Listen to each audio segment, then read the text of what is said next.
tidak berwenang dan tidak punya kapasiti apapun untuk mereview skincare seseorang. Jika misalnya ada suatu skincare atau ada produk pengobatan atau produk apapun yang melanggar, itu bisa langsung lapor ke BPOM, di mana BPOM itu ada penyidiknya khusus yang akan diproses secara pidana. Jadi nggak usah jadi review sehingga ini menjadi mata pencarian. Dia mereview, padahal kan standarisasinya harus ada ya, labnya bagaimana, standarnya bagaimana, dan keahliannya bagaimana, itu kan ada prosedurnya BPOM. Itulah negara telah menunjuk BPOM itu untuk masalah obat-obatan dan segalanya, termasuk skincare, salah satunya skincare, tapi obat-obatan dan semuanya itu harus sebelumnya melalui BPOM, tambah lagi sekarang halal ya, halal nanti Oktober 2025 ini harus berjalan. Jadi hal-hal ini karena terlalu majunya media sosial ini dengan jadi kayak pertunjukan yang tidak berwenang, yang tidak punya kapasiti untuk melakukan itu, sehingga bisa menimbulkan suatu pemerasan. Orang yang ketakutan akhirnya minta maaf, terus dia minta untuk mencabut review, mesti membayar dan segala macam. Itu sudah terjadi, ada kasusnya sudah berjalan dengan korban-korban yang lain. Nah, klien saya ini Ibu Sela Sauki ini dengan suaminya itu membuat produk skincare ini adalah korban dari yang mengaku doktif ini, ya. Tentunya kalian tahu siapa sih doktif ini? Dia siapa? Emang dia punya izin dari pemerintah bahwa dia boleh mereview? Kalau dia mengetahui itu adanya kejahatan, dia bisa lapor ke BPOM. BPOM adalah satu-satunya instansi pemerintah yang berwenang dan berkewajiban mengatur tentang pengobatan dan salah satunya skincare. Nah, orang ini tidak ada kewajiban, tidak ada kewenangannya dan tidak boleh melakukan hal itu sehingga menimbulkan fitnah. Saya ingin menjelaskan, tentunya standar dari BPOM itu melihat konten-konten dari suatu produk itu dengan prosedur yang benar dan tidak sekali jadi izin itu keluar, kontennya berapa, dan itu produk-produknya itu terus diteliti. Ada labnya juga khusus, nggak bisa sembarangan lab. Nah, ini orang siapa ya? Dan dulu baru belajar nih klien saya membuat skincare, tetapi ternyata BPOM menjelaskan waktu dia mengajukan BPOM bilang ini produk tidak sesuai, sehingga akhirnya 2 tahun yang lalu ya, sehingga akhirnya ditarik produk itu, sudah ditarik dan dimusnahkan.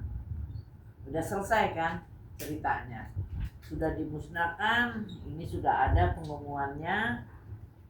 Nah, kemudian atas bimbingan BPOM, klien saya mulai membuat produk yang sesuai dengan bimbingan pembinaan dari BPOM, sehingga keluarlah produk-produk ini, skincare ini, ya. Ini sudah sesuai dengan BPOM. Nah, di sini ada ininya,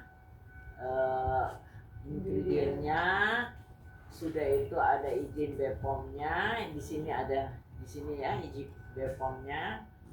Kemudian ini kan ada BPOM ya, ada ini barcode-nya, dan ini juga restonernya juga ada BPOM-nya.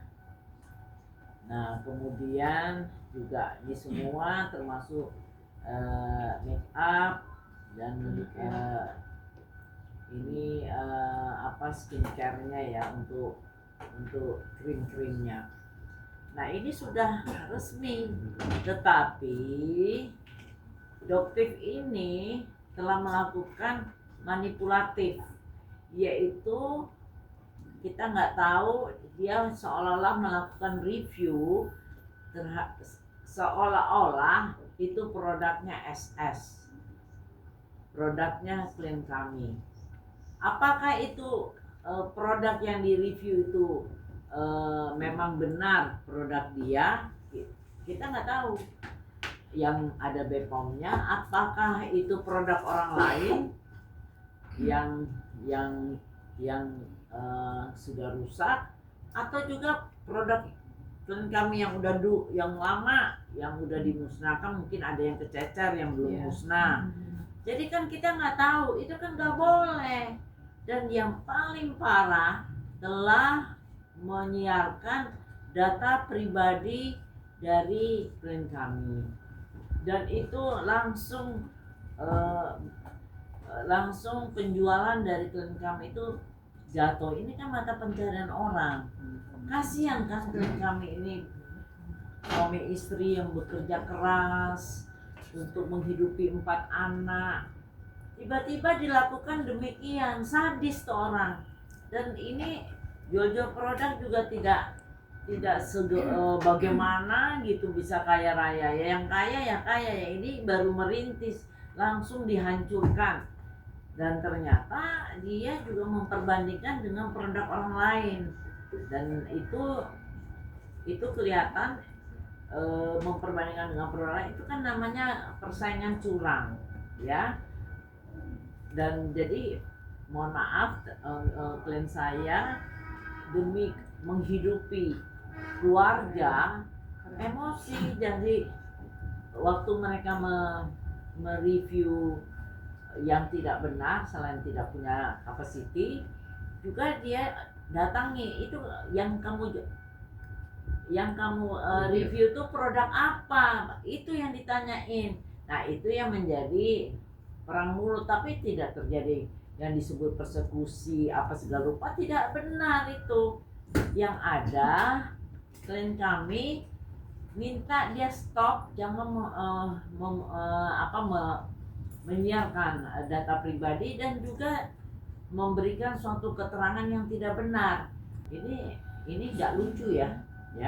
Ini bukan permainan yang lucu. Ini permainan yang kriminal, yang jahat, yang merusak mata pencaharian orang lain. Dan ini sangat-sangat jahat. Dan mereka ternyata melakukan pemerasan kepada pemilik skincare, di mana dia berpegang pada pemilik skincare yang mana kita tidak tahu.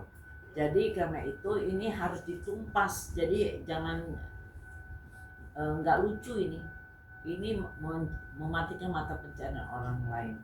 Sehingga kami akan memberantas hal-hal ini, dan nanti polisi maupun BPOM pun saya minta untuk menumpas kelakuan si Doktif ini.